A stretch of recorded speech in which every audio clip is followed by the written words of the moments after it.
اللہ رب العزت کلام پاک میں ارشاد فرما رہا ہے فَانكِحُوا مَا طَابَ لَكُم مِّنَ النِّسَاءِ مَثْنًى وَثُلَاثَ وَرُبَاعَ۔ اس کا معنی، اس کا مطلب، اس کا ارتھ یہ ہوتا ہے کہ اللہ فرما رہا ہے کہ شادی تم اس سے کرو جو تمہیں اچھی معلوم ہو، 2 3 4۔ اس آیت مبارکہ سے ہمیں اور آپ کو اس بات کا علم ہوتا ہے کہ شریعت اسلام میں 4 شادی کرنا جائز ہے، لیکن 4 شادی ہم کب کریں گے؟ جب اس آیت مبارکہ کی آگے تفسیر کی جاتی ہے تو ہمیں اس بات کا علم ہوتا ہے، معلوم ہوتا ہے کہ ہم دوسری شادی کب کر سکتے ہیں، تیسری شادی کب کر سکتے ہیں، چوتھی شادی کب کر سکتے ہیں۔ اور یہ جو حکم ہوا ہے قرآن میں اور شریعت کا بھی جو حکم ہے وہ صرف مرد کے لیے ہے جو بیک وقت 4 بیوی رکھ سکتے ہیں، لیکن عورت 4 شوہر بیک وقت نہیں رکھ سکتی ہے۔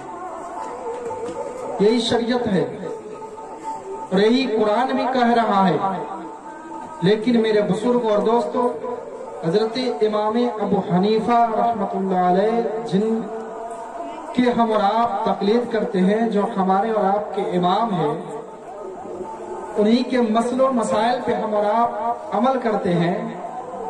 ان کی زمانے میں ان کی بارگاہ میں 4 عورت حاضر ہوتی ہیں اور پوچھتی ہیں ان سے کہ حضور کیا ہم لوگ اسلام کے ماننے والے نہیں ہیں؟ کیا ہم لوگ کلمہ پڑھنے والے نہیں ہیں؟ کیا ہم لوگ قرآن کی تلاوت نہیں کرتے ہیں؟ کیا ہم لوگ حدیث پہ عمل نہیں کرتے ہیں؟ کیا ہم لوگ مسلمان نہیں ہیں؟ جب اتنا سننے کے بعد حضرت امام ابو حنیفہ پوچھتے ہیں اے اسلام کے مقدس شہزادیوں، ذرا یہ بتا کہ آخر کون سی بات ہے جو یہ ساری باتیں تم لوگ کر رہی ہو؟ وہ لوگ کہتی ہے کہ اسلام نے عورتوں کے اوپر ظلم و ستم کیا ہے، مرد کو 4 شادی کرنے کے لیے اجازت دے دی ہے، 4 بیوی رکھنے کی اجازت دے دی ہے، لیکن عورت کو کیوں سے روکا جا رہا ہے؟ ذان ملت اسلامیہ حضرت امام ابو حنیفہ ہے، کہتے ہیں کہ میں اس مسئلے کا حل بتاؤں گا لیکن کچھ وقت لگے گا۔ میرے بزرگ اور دوستوں، 4 عورتیں ان کی بات مانتی ہے اور اپنے اپنے گھر واپس چلی جاتی ہے۔ حضرت امام ابو حنیفہ اسی مسئلے پہ غور و فکر کر رہے ہیں، سوچ رہے ہیں۔ اتنے ہی میں ان کی بیٹی آتی ہے، پوچھتی ہے بازان آپ پریشان کیوں نظر آ رہے ہیں؟ حضرت امام ابو حنیفہ کہتے ہیں کہ آج اسلام کے ماننے والی 4 عورت میرے پاس آئی تھی اور انہوں نے ایک سوال کیا تھا، اسی مسئلے پہ میں غور و فکر کر رہا ہوں کہ کل ہو کر وہ جب میرے پاس آئیں گی میں کس طریقے سے ان کو سمجھاؤں گا۔ میرے بزرگ اور دوستوں، ان کی بیٹی کہتی ہے کہ ابا جان کل ہو کر وہ 4 عورتیں اگر آپ کے پاس آئے، ان 4 عورتوں کو میرے پاس بھیج دیجئے گا، اس لیے کہ میں انہیں سمجھانے کی کوشش کروں گی۔ ذان ملت اسلامیہ کل ہو کر 4 عورتیں حضرت امام ابو حنیفہ کے پاس پہنچتی ہے۔ پہنچنے کے بعد کہتی ہے حضور آپ نے وعدہ کیا تھا کہ کل اس مسئلے کا حل بتاؤں گا، ہم لوگ وعدے کے مطابق آپ کی بارگاہ میں حاضر ہو چکے ہیں، آپ اس مسئلے کا حل بتائیے کہ آخر اسلام نے مرد کو 4 بیوی رکھنے کی اجازت دے دی ہے لیکن عورت کو اس سے کیوں محروم رکھا ہے، عورت کو کیوں نہیں اجازت دے رہی ہے؟ میرے بزرگ اور دوستوں، حضرت امام ابو حنیفہ ہے، کہتے ہیں اسلام کے مقدس شہزادیوں ذرا میری بیٹی سے ملاقات کر لو، میری بیٹی تم لوگوں سے ملاقات کرنا چاہتی ہے۔ اتنا سننے کے بعد وہ 4 عورتیں ان کی بیٹی کے پاس پہنچتی ہے، پہنچنے کے بعد کہتی ہے کہ آخر کیا بات ہے جو آپ ہم سے ملاقات کرنا چاہتی ہے؟ حضرت امام ابو حنیفہ کی بیٹی ان 4 عورتوں سے کہتی ہے کہ آپ نے کل میرے ابا جان کی بارگاہ میں ایک سوال کیا تھا، میں اس سوال کو سننا چاہتی ہوں۔ وہ 4 عورتیں کہتی ہیں کہ اسلام نے مرد کو 4 شادی کرنے کی اجازت دی ہے لیکن عورت 4 شوہر کیوں نہیں رکھ سکتی ہے؟ اتنا سننے کے بعد ان کی بیٹی 4 پیالہ لے کر آتی ہے اور 2 چاروں عورتوں کے ہاتھ میں دیتی ہے اور کہتی ہے کہ جا اپنا اپنا دودھ اس میں لے کر آؤ۔ میرے بزرگ اور دوستوں، اتنا کہنے کے بعد وہ 4 عورتیں جاتی ہے، اپنا اپنا دودھ اس کٹورے میں لے کر آتی ہے، اس پیالے میں لے کر آتی ہے۔ لانے کے بعد ان کی بیٹی کے پاس پیش کرتی ہے اور کہتی ہے یہ لیجئے جو آپ نے مانگا تھا ہم لوگ حاصل کر دیے ہیں۔ میرے بزرگ اور دوستو وہ چاروں پیالے کا دودھ جب ایک ہی کٹورے میں ملا دیتی ہے اور ملانے کے بعد کہتی ہے اسلام کے مقدس شہزادیوں ذرا سنو، ذرا اپنا اپنا دودھ اس سے پہچان کر نکال لو۔ اتنا سننے کے بعد وہ چاروں عورتوں کے پیر تلے سے زمین کھسک جاتی ہے اور حیرت بھری انداز میں کہتی ہے عجیب بات کر رہی ہے، دودھ کا رنگ سفید ہے اور چاروں کا دودھ آپس میں مل چکا ہے، تو کیسے معلوم ہوگا کہ کون کس کا دودھ ہے، کون کس کا دودھ ہے؟ اتنا سننے کے بعد میرے بزرگوں دوستوں حضرت امام ابو حنیفہ کی بیٹی کہتی ہے اسلام کے مقدس شہزادی کو، اسلام تمہارے اوپر کوئی ظلم و ستم نہیں کر رہا ہے، بلکہ کل ہو کر تمہارے بدن سے جو اولادیں پیدا ہوگی ذرا یہ بتا کہ ان میں کیسے فرق کرے گی کہ کون پہلے والے کا ہے، کون دوسرے والے کا ہے، کون تیسرے والے کا ہے، کون چوتھے والے کا ہے۔ اسلام کے مقدس شہزادی کو، اسلام تمہارے اوپر ظلم و ستم نہیں کیا ہے، اور اسلام ایک ایسا پاک پوتر مذہب ہے جس کو اللہ تبارک و تعالی پسند فرماتا ہے، اور اسلام ایک امن کا پیغام دیتا ہے، اور اسلام ایک ایسا مذہب ہے جس میں ہر ایک چیز کا طریقہ موجود ہے، یہاں تک کہ ہم جوتیاں پہنتے ہیں اس کا بھی طریقہ مذہبی اسلام نے بتایا ہے کہ کون سا پیر سب سے پہلے جوتی میں ڈالی جائے۔ یہ مذہبی اسلام ہے میرے بزرگ اور دوستوں، اور یہ شادی خانہ آبادی کے غرض سے محفل پاک کا انعقاد کیا گیا ہے۔ ہمارے اور آپ کے نبی دونوں عالم کے مالک و مختار جناب محمد صلی اللہ علیہ وسلم ارشاد فرماتے ہیں النکاح من سنتی فمن رغب عن سنتی فلیس منی، کہ نکاح کرنا میری سنت ہے اور جس نے اس سے انکار کیا، اعراض کیا، وہ مجھ سے نہیں۔ تو ہمیں اور آپ کو اس بات کا علم ہوا، معلوم ہوا کہ نکاح کرنا میرے نبی صلی اللہ علیہ وسلم کی سنت ہے، لیکن اس دور میں لوگ یہ سوچتے ہیں کہ نکاح کرنا دنیاوی رسم و رواج ہے، جو چند رسومات کو ادا کر لے وہ سمجھتے ہیں کہ بس ہو گیا، یہی دنیا کا رسم ہے۔ لیکن میرے بزرگ اور دوستو یہ کوئی دنیاوی رسم و رواج نہیں ہے، بلکہ اللہ تبارک و تعالیٰ نے جتنے بھی انبیاء کرام کو اس دنیا میں مبعوث فرمایا ہے، حضرت آدم علیہ السلام سے لے کر میرے نبی صلی اللہ تعالیٰ علیہ وسلم تک ان تمام انبیاء کی بھی شادی کرنا سنت ہے۔ اور سب سے پہلے جو شادی ہوئی حضرت آدم علیہ السلام کی شادی حضرت حوا سے ہوئی، جو تمام دنیا کے تمام انسانوں کے ماں اور باپ ہیں۔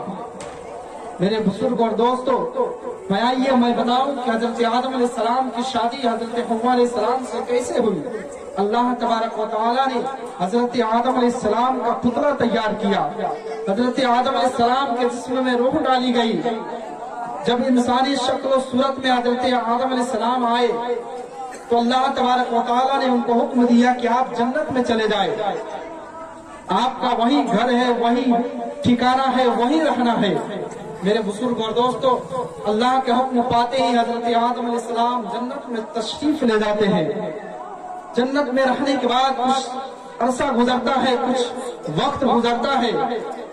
پھر حضرت آدم علیہ السلام اللہ تبارک و تعالیٰ کی بارگاہ میں یہ عریضہ پیش کرتے ہیں پروردگار عالم یہ جنت بہت بڑا ہے اور بہت ہی خوبصورت ہے، اس میں اونچے اونچے بلڈنگ ہیں، محلات ہیں، نہریں ہیں، طرح طرح کے پھل ہے، اس میں کسی چیز کی کوئی کمی نہیں ہے، لیکن پروردگار عالم بس ایک کمی ہے جو میرا دل نہیں لگ رہا ہے۔ آپ رحمان رحیم ہے، خالق ہے، آپ نے دنیا کو پیدا کیا۔ میرے بزرگ اور دوستو حضرت آدم علیہ السلام اللہ کی بارگاہ میں عریضہ پیش کرتے ہیں کہ مولا تو نے دنیا کو بنایا، تو رحمان ہے، تو خالق ہے، تو ہی کوئی ذریعہ پیدا کر دے تاکہ میرا دل بہلے۔ لسان ملت اسلامیہ اتنا سننے کے بعد اللہ تبارک و تعالی حضرت آدم علیہ السلام کے پاس حضرت جبرائیل کو بھیجتا ہے اور کہتا ہے کہ جا جبرائیل آدم کے پاس چلے جاؤ اور جا کر کہنا کہ آپ لیٹ جائے۔ میرے بزرگ اور دوستو حضرت آدم علیہ السلام کے پاس حضرت جبرائیل آتے ہیں اور کہتے ہیں کہ اللہ تبارک و تعالی آپ کو سلام کرتا ہے اور اللہ کا حکم ہے کہ آپ لیٹ جائے۔ میرے بزرگ اور دوستو تو اللہ تبارک و تعالی کے حکم پاتے ہی حضرت آدم علیہ السلام لیٹ جاتے ہیں اور لیٹنے کے بعد جب آنکھیں لگتی ہے اللہ تبارک و تعالی کے حکم سے